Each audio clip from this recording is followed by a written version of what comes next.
बोलो जयकारा बोल मेरे श्री गुरु महाराज की जय। सभी गुरुमुख प्रेमियों से सप्रेम जय सच्चिदानंद। भगवान की भक्ति करने में कठिनता तो आती है, बेशक कठिनता भी ऐसी कि एक बार आदत पड़ जाए, एक बार समझ आ जाए। क्यों कि कठिनता का हमें अभ्यास तो है, लेकिन भक्ति मार्ग में आने वाली जो कठिनता है उसकी आदत नहीं है। जब तक आदत नहीं पड़ी, जब तक अभ्यास नहीं हुआ, जब तक समझ नहीं आई, तब तक ही ये कठिनता महसूस होती है। लेकिन जब भक्ति की राह पर चलने पर जब भक्ति का असर दिखाई देने लगता है, फिर तो इस प्रकार से प्रसन्न चित्त मुद्रा में जीने का अवसर मिलता है कि इससे बढ़कर कभी कोई अच्छा समय जीवन में था ही नहीं।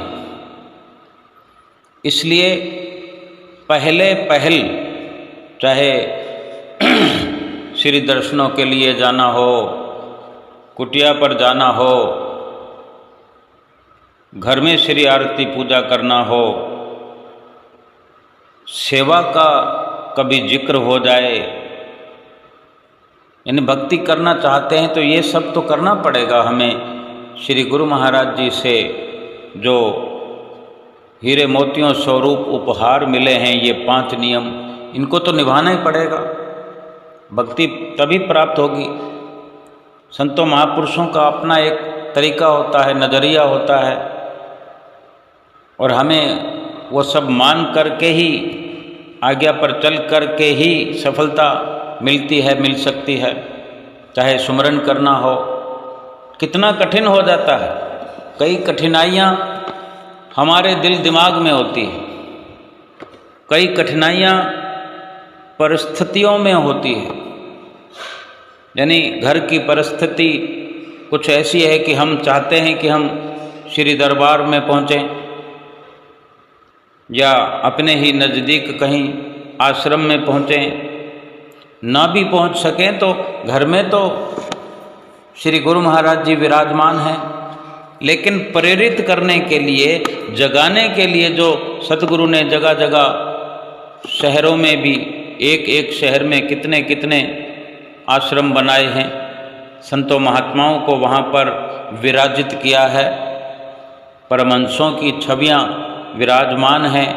तो प्रेरित होने के लिए भी, शिक्षा प्रदान करने के लिए भी वहाँ जाना अनिवार्य है। अगर घर में हम अपनी मर्जी से ही कर लेते तो फिर सतगुरु को इतनी व्यवस्थाएं करने की क्या ज़रूरत थी। और अगर जगह जगह आश्रम न बनाए जाएंगे तो सेवा का अवसर कैसे प्राप्त होगा। सभी गुरुमुख प्रेमियों को वहाँ तक चल कर जाने का जो लाभ मिला करता है भक्ति का, वो कैसे प्राप्त होगा घर में बैठ कर के। और घर में बैठ कर के भी हम अगर करना चाहेंगे तो प्रेरणाएं तो वहीं से प्राप्त होंगी, वहीं जा कर के ही मन का सुधार होगा। और वहाँ जाना सीख जाएंगे, वहाँ जाना सरल हो जाएगा, हम कठिनाइयों से बाहर आ जाएंगे, तो फिर घर में भी बड़ी श्रद्धा भावना से हम श्री आरती पूजा, सेवा, सत्संग, सुमरन, दर्शन, ध्यान, भजन, अभ्यास सब कर पाएंगे। लेकिन पहले जो कुछ ऐसी स्थितियाँ बन जाती है, हम जाना नहीं चाहते। अगर हम जाना चाहते हैं तो कोई जाने देना नहीं चाहता, विरोधाभास होते हैं। लेकिन थोड़ा थोड़ा प्रयास, जो ये जूझने का और अपने मुकाम तक पहुंचने का जो हमारे भीतर एक द्वंद्व युद्ध चलता है, इसी को कठिनाई कहा जा सकता है, जो हम स्वयं नहीं कर पाते हैं चाहते हुए भी। कभी हमें काम की परेशानी है, बिजनेस की परेशानी है, नौकरी की परेशानी है, लेकिन ऐसा है नहीं जैसा हम कह रहे हैं। वो लगता है, क्योंकि ये सारी की सारी परेशानियां संसारिक स्तर पर भी हुआ करती हैं, लेकिन मन हमारा रच पच जाता है तो फिर वो सब अच्छा लगने लगता है कि ये हमारे लिए फायदेमंद है। क्या संसारिक कार्यों के लिए कभी कठिनाई नहीं होती? रोज की रोज होती है, लेकिन हमने मान लिया है कि ये तो करना ही है। लेकिन यही जब विचार भक्ति मार्ग में हम सोच लेंगे, अपने अंदर ये विचार पक्का कर लेंगे कि ये तो करना ही करना है, फिर तो कठिनाई है ही नहीं। जो भक्ति में आराम है, सरलता है, सुविधा है, जो उसका रस है, उसका आनंद है, वो तो कहीं संसार में है ही नहीं। अब घर के अंदर रोजमर्रा के कार्य होते हैं, बहनों माताओं के कार्य होते हैं, नहीं निकल सकते, लेकिन निकलना चाहें तो क्या घर से बाजार जाने का कार्य नहीं करते? कोई खरीदारी नहीं करते? किसी के घर नहीं जाते?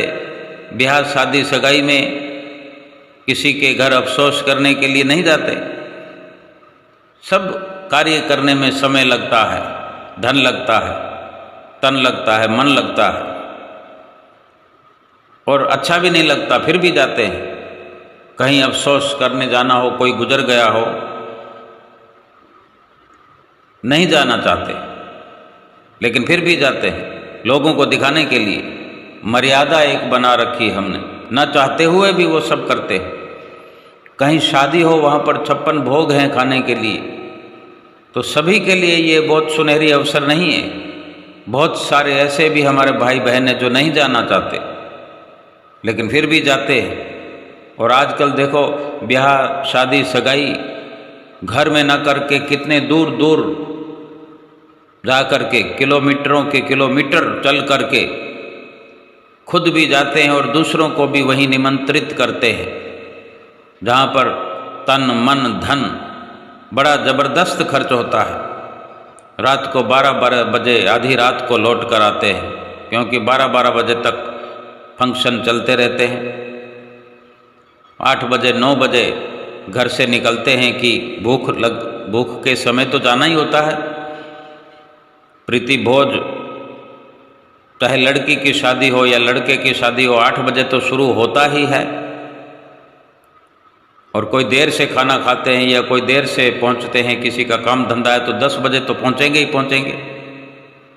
लेकिन अधिकतर 9 बजे पहुंचने वालों की भीड़ होती है कि जल्दी जाएं और जल्दी वापस आएं। लेकिन वहाँ जाने पर फिर सबसे मिलना जुलना, वो चकाचौंध, वो झिलमिल, वहाँ पर आजकल तो फोटो शूट करने का सिलसिला चल पड़ा है। कितना मन को रुचा रही है ये दुनिया, हम भी शामिल हैं। क्या इसमें कठिनाई नहीं है? जिधर से शुरू करें, जिधर से समझें, जिस नजरिए से देखें, केवल कठिनाई ही कठिनाई है। कोई कार में सवार होकर जाता है, कोई स्कूटर पर सवार होकर जाता है, कोई बाइक पर जाता है, कोई ऑटो में जाता है। घर में ही खड़े होते हैं तब से ही कठिनाई शुरू हो जाती है। वहाँ जब पहुँचते हैं तो न चाहते हुए मुस्कुराते हुए फ़ोटो शूट करते हैं, मुस्कुराते हुए सबसे मिलते हैं, स्माइल बिखेरते हुए सबसे बातचीत करते हैं, लेकिन भीतर ही भीतर वो कठिनाई चल रही होती है। गाड़ी में तेल खर्च होता है, समय खर्च होता है जो हमारा कहीं ना कहीं लगने वाला था। हर कामकाजी इंसान, महिलाएं कहीं ना कहीं से समय को बचा करके ही तो वहाँ जाया जाता है। और फिर देर रात को वापस आना, सफ़र को करना, घर पहुँचना, बाल बच्चों की जिम्मेदारियाँ, घर की जिम्मेदारियाँ, क्योंकि सुबह उठकर फिर कार्य में लगना है, तो वो कठिनाई लगातार चलती रहती है। इसके चलते बड़ी मुश्किल से नींद आती है और सुबह उठकर फिर उस थकान को बहुत थोड़ा मुश्किल से मैनेज करना पड़ता है। तो क्या कठिनाइयों की कमी है? और ये रोज के काम है। तो फिर भजन भक्ति के लिए कोई नई कठिनाई तो नहीं होती। कठिनाई तो यही होती है, कोई भार थोड़ी उठाना है। संसार में तो बेशक भार भी उठाना पड़ता है, लेकिन भजन भक्ति में हम कितना भार उठाते हैं, कितना खर्चा करते हैं। कौन हमसे कहता है कि इतना करो? केवल वहाँ पर जाने भर की ज़रूरत होती है, उसी में ही कठिनाई हमें नज़र आती है। और घर में कहीं लगता है कि कोई हमारा विरोध करता है तो हम हिम्मत ही नहीं जुटाते, क्योंकि हम कहेंगे कि हमें सत्संग जाना है तो इजाज़त नहीं मिलेगी। तो क्या हम ये भी तो कह सकते हैं कि हमें किसी कार्य में जाना है? तो फिर ऐसे लगता है कि हम झूठ क्यों बोले? तो क्या सारा दिन हम सच बोलते हैं? कितने सत्य बोलते हैं हम दिन में और कितने झूठ बोलते हैं, हम खुद फैसला करें। अगर एक झूठ सत्संग के लिए बोल दिया तो फिर कौन सा तूफान खड़ा हो जाएगा। और इसी नज़रिए से अगर सत्संग में जाने की छुट्टी मिल जाए तो कितना लाभ है। और संसार की उपलब्धियों के लिए, संसार की प्राप्ति के लिए, संसार के लोक लुभावन नज़ारों के लिए जितने झूठ बोलते हैं उसमें कौन सा लाभ होने वाला? नुकसान ही नुकसान है। और झूठ बोलने की एक परंपरा चली हुई है, बड़ी आसानी से बोल दिया जाता है। लेकिन जो गुरुमुख प्रेमी बड़ी सुंदर युक्ति से अपने मार्ग को सतगुरु की आज्ञा व मौज से प्रशस्त करते हैं, पहुँचते हैं, सत्संग में पहुँचते हैं, सेवा का भी अवसर प्राप्त करते हैं, श्री दर्शनों में भी पहुँच जाते हैं। चलता रहता है थोड़ा बहुत विरोधाभास। अपने आप को इंसानी जीवन में साबित करने के लिए, अपने लक्ष्य की ओर बढ़ने के लिए अगर विरोध नहीं होगा तो फिर आनंद भी फिर कैसे प्राप्त होगा? ठीक है, बहुत अच्छे संस्कार होते हैं, उन्हें विरोधाभास नहीं होता। वो भी अपने संस्कारों के अनुसार, कर्मों के अनुसार, अपने प्रारब्ध के अनुसार जो इस प्रकार भजन भक्ति में लगते हैं तो कठिनाइयाँ तो उन्हें भी किसी और प्रकार की आ जाती है। लेकिन कठिनाइयों को अपने ऊपर जो गुरुमुख प्रेमी हावी नहीं होने देते। जैसे संसार को पाने के लिए, संसार की सफलता प्राप्त करने के लिए हर कोई कहता ना कि करना तो पड़ेगा, मुश्किल है लेकिन करना पड़ेगा। तो भजन भक्ति के लिए भी ये सोच, ये मापदंड अपनाया जाए कि मुश्किल है तो क्या हुआ, यही तो करने के लिए आए हैं दुनिया में, जन्म ही तो इसी को करने के लिए मिला है। क्या संसार में कुर्बानियाँ नहीं करते? वो स्वयं गुरुमुख अपने आप को भी तर्क देते हैं और दूसरों को भी देते हैं अगर कोई विरोध करता है तो, और डंके की चोट भक्ति में लगे रहते हैं। कोशिश हो कि कहीं तर्क न करना पड़े, विनम्रता से, थोड़ी बहुत प्रयास से, थोड़ा प्रयत्नशील से, हाथ जोड़कर विनम्र भाव से विरोध का मुकाबला करते हुए बड़े प्रेम से सतगुरु की भक्ति को शिरोधार्य करना।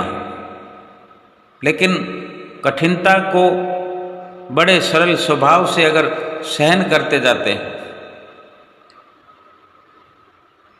तो वो जो आनंद है भक्ति में, और सबसे बड़ा लाभ क्या है? सतगुरु की नज़दीकी प्राप्त करने में। सतगुरु तो इस लोक और परलोक में सहायता करने वाले हैं, लेकिन जो संसार की कठिनताएं हम सहन करते हैं, खुशी खुशी सहन करते हैं। संसार में क्या है? पिता, माता, पुत्र, स्त्री और जात पात, बिरादरी, मित्र, कुटुंब, रिश्तेदार,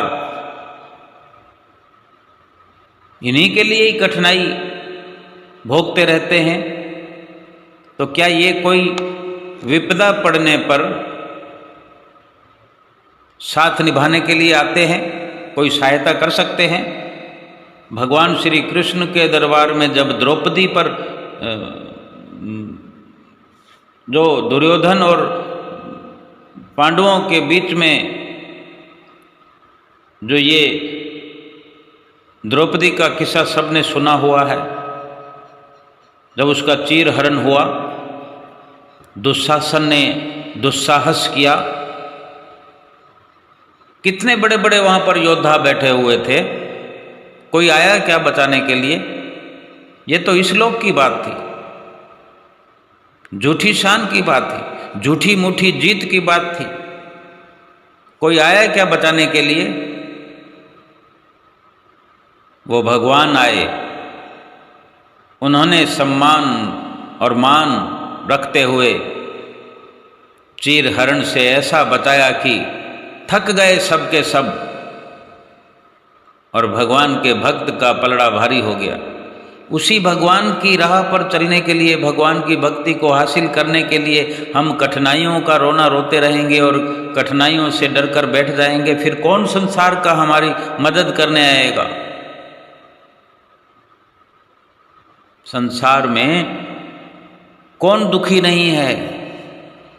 और फिर जो भगवान को पीठ देगा, भगवान के रास्ते पर भगवान की जो भक्ति नहीं करेगा, वो तो वैसे ही दुखी हो जाएगा। अगर अपने आप को सुखी बनाने के लिए, संपूर्ण सुखी बनाने के लिए अगर भक्ति प्राप्त की जा रही है, तो ये बहुत सस्ता आनंद है, सस्ता लाभ है, सस्ता सुख है। एक भक्ति ही तो सहायता करने वाली है इस जीव की। ये इंसान जो है, हम जो हैं, हर प्राणी, हम स्वयं अकेले आते हैं ना इस दुनिया में। हम जब जन्म लिए थे तो हम तो अकेले आए थे ना, माता के गर्भ से आए। जन्म का यही द्वार है, सब के सब हम अकेले आए इस दुनिया में। और मरेंगे कैसे? कईयों को साथ लेकर थोड़ी जाएंगे। यानी आए थे तो अकेले आए थे, तो जाएंगे भी अकेले। कोई हमारे साथ जाएगा? जिस संसार को पाने के लिए या जिस संसार के लिए हम संसार में कठिनाइयां झेल रहे हैं, अपने आप को मिटा रहे हैं, अपने आप को संसार की धूल चटा रहे हैं, वो संसार क्या हमें बचाने के लिए आएगा?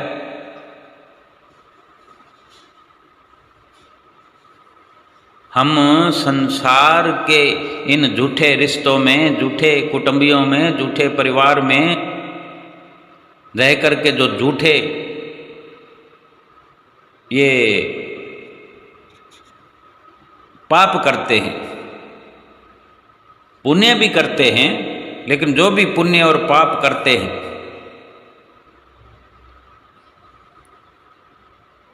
अपने बंधु बांधवों के लिए, परिवार वालों के लिए, तो भोगेगा कौन?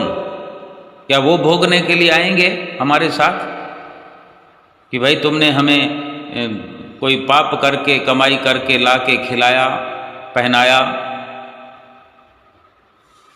हम भी साथ में भोगेंगे? कब किस वक्त कौन छात छोड़कर चला जाएगा पता भी नहीं चलेगा हमें। और हम पर वो सारा का सारा जो कर्ज, पापों का बोझ है, वो यहाँ भी भोगते रहेंगे और आगे जाकर भी भोगने की सारी व्यवस्था हो जाएगी। 84 लाख योनियों का बंधन जो पड़ने वाला है, भोगते रहेंगे, भोगते रहेंगे। कौन आएगा? ना कोई यहाँ बचाने के लिए आएगा, ना कोई वहाँ बचाने के लिए आएगा।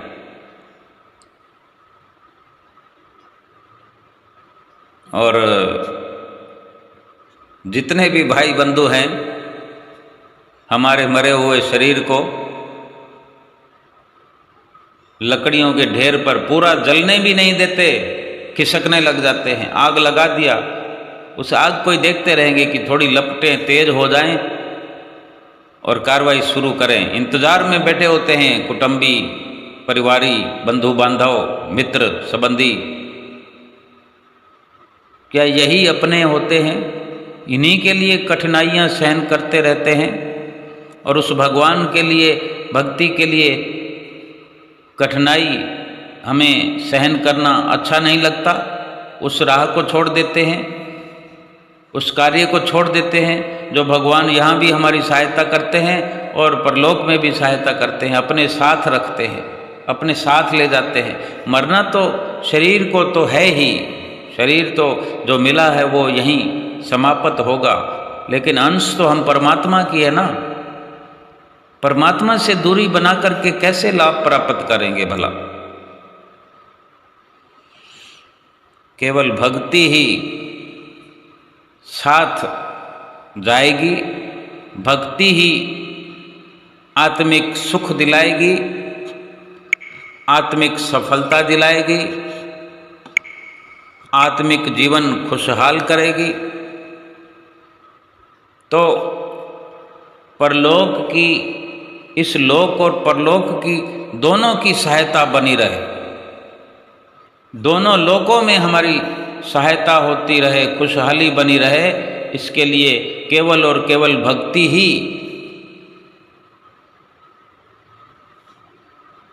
जरूरी है। भक्ति का निर्माण हम स्वयं करेंगे, अपने लिए हम स्वयं व्यवस्था करेंगे और कराने के लिए सतगुरु की शरण हमने हासिल कर ली है, सतगुरु की शरण हासिल हो गई है। कितनी ये हमारे लिए फक्र की बात है। आम संसार जहाँ संसार पर मिट रहा है, एक दूसरे पर मिट रहे, एक दूसरे पर कुर्बान हो रहे, एक दूसरे के लिए कठिनाइयाँ सहन कर रहे हैं, एक दूसरे से वादे कर रहे हैं कि तू मेरे लिए कठिनाई झेल, मैं तेरे लिए कठिनाई झेलूंगा। भगवान के लिए, भगवान के रास्ते पर चलने के लिए थोड़ी कठिनाई सहन करें तो कठिनाइयों से हमें मुक्त कर देते हैं भगवान। कोई कठिनाई बाकी ही नहीं रहेगी हमारे जीवन में, दूर दूर तक कठिनाई का कोई नाम ही नहीं होगा, कहीं कोई दुख नहीं वापेगा। सारा लेखा जोखा भोगों का समाप्त कर देते हैं भगवान अपनी भक्ति प्रदान करके। हमारे जीवन में ऐसी भक्ति हमारे रोम रोम में विकसित कर देते हैं, भक्ति का संचार कर देते हैं कि फिर ना कोई दुख होगा, ना कोई गम, ना कोई चिंता, ना परेशानी। मनवा बेपरवाह बेपरवाह कर देते हैं।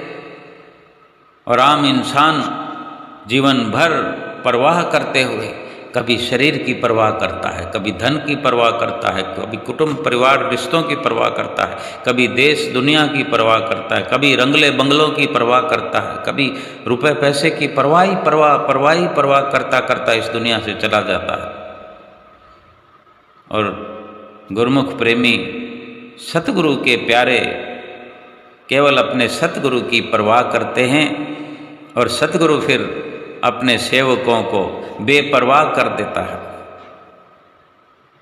निष्फिक्र कर देता है, बेफिक्र कर देता है।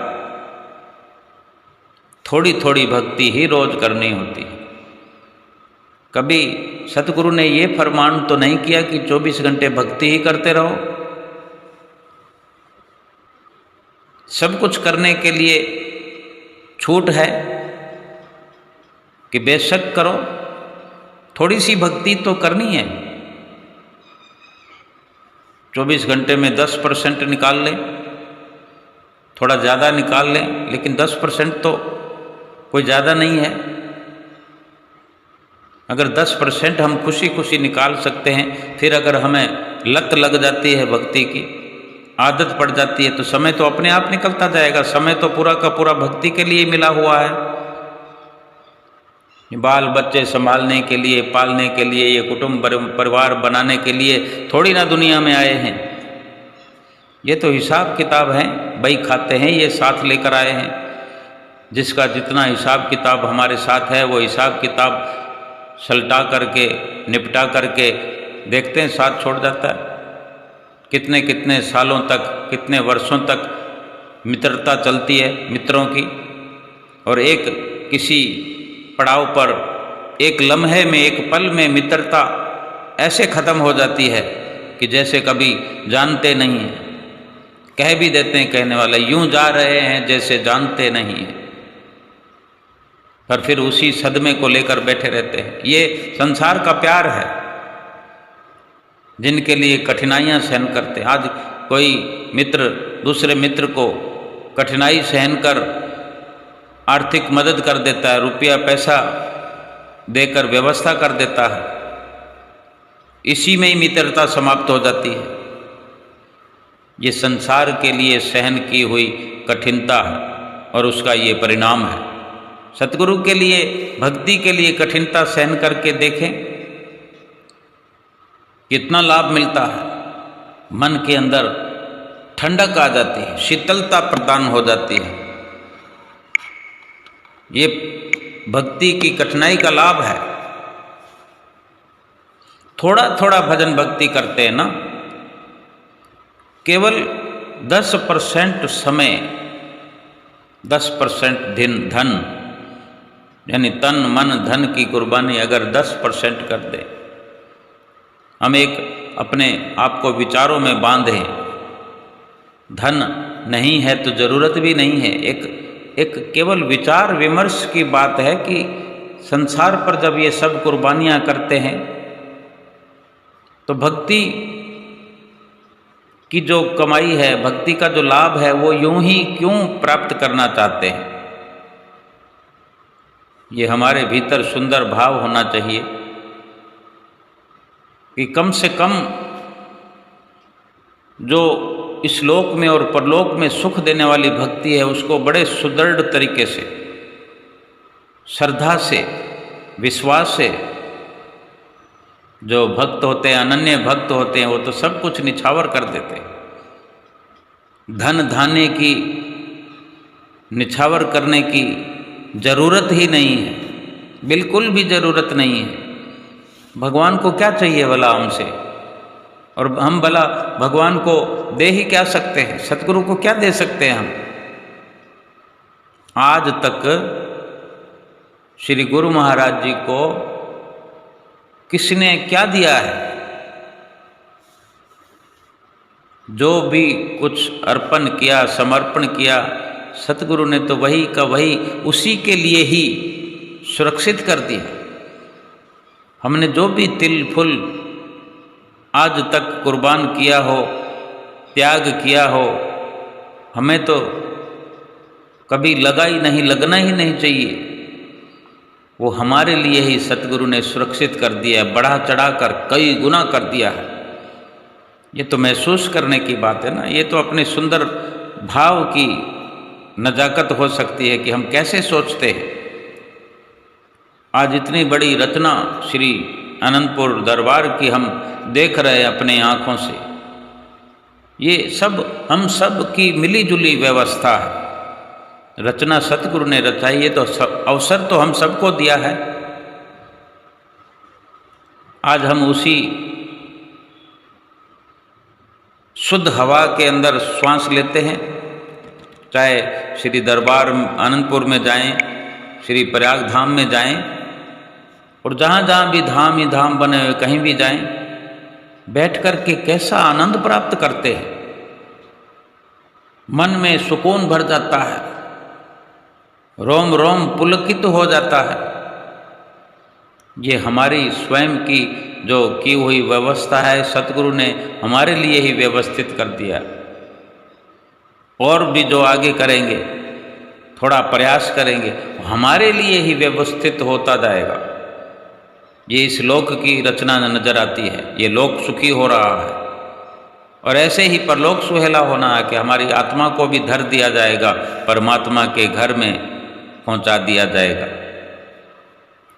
और कितना लाभ हम चाहेंगे कठिनाइयों का। भक्ति की राह पर कठिनाई पहले पहल आती जरूर है, लेकिन कठिनाइयों को छोड़ करके भक्ति को पाना है। कठिनाई का ख्याल न करते हुए, कठिनता के महसूस होने से भक्ति को नहीं छोड़ना। धीरे धीरे कठिनता ऐसी लुप्त हो जाएगी कि फिर दिखाई ही नहीं देगी। फिर तो आनंद ही आनंद प्रतीत होगा, आनंद ही आनंद महसूस होगा कि जाने भक्ति में कोई कठिनाई तो है ही नहीं। और वास्तव में बड़ी सरल है भक्ति। कठिनाई तो हम स्वयं पैदा कर देते हैं। हम झूठ बोलते हैं तो कठिनाई हो जाती है, हम कपट करते हैं तो कठिनाई हो जाती है, छल करते हैं, बेईमानी करते हैं, अपने दिल पर बोझ लिए हुए घूम रहे हैं भक्ति की चाहना में। जब ये दिल पर बोझ है, वो बोझ अगर हम हटा दें तो भक्ति तो सरल से सरल हो जाएगी। भक्ति में निवेश करें अपने श्वासों का, शरीर का, फिर जो हमारा मन है उसको निश्चल करके समर्पण करें, झूठ कपट छल से खाली करें पहले। क्यों हमारे अंतःकरण में ये सब हम भरते रहे हैं और अभी भर रहे हैं? कब हम बंद करेंगे? झूठ बोलना कब बंद करेंगे? क्यों किसी भी बात को घुमा फिरा कर करते हैं? क्यों नहीं हम हर वक्त सतगुरु का गुणगान करते? गुरु महिमा को क्यों नहीं बार बार गाते? और कुछ नहीं समझ में आता तो श्री आरती पूजा का गायन करते रहें, गुरु महिमा का गायन करते हैं। कितने सुंदर सुंदर भजनों की व्यवस्था बनाई है सतगुरु ने।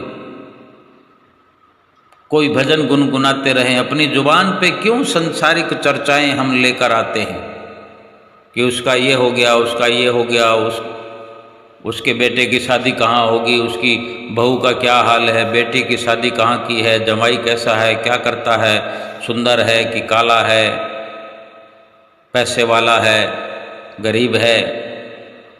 कितना मजा लेते हैं हम ऐसी चर्चाओं में। फिर भक्ति कहाँ होगी? फिर भक्ति में तो कठिनता होगी। छोड़ देना चाहिए हम इन ख्यालों को। अपने अंतःकरण को खाली करें, अपने मन को साफ सुथरा करें। भक्ति में सरलता हो जाएगी, कठिनाई समाप्त हो जाएगी। कठिनाई तो फिर रहेगी ही नहीं, क्योंकि भक्ति में कठिनाई है ही नहीं। कठिनाई स्वयं हमारी खुद की बनाई हुई है,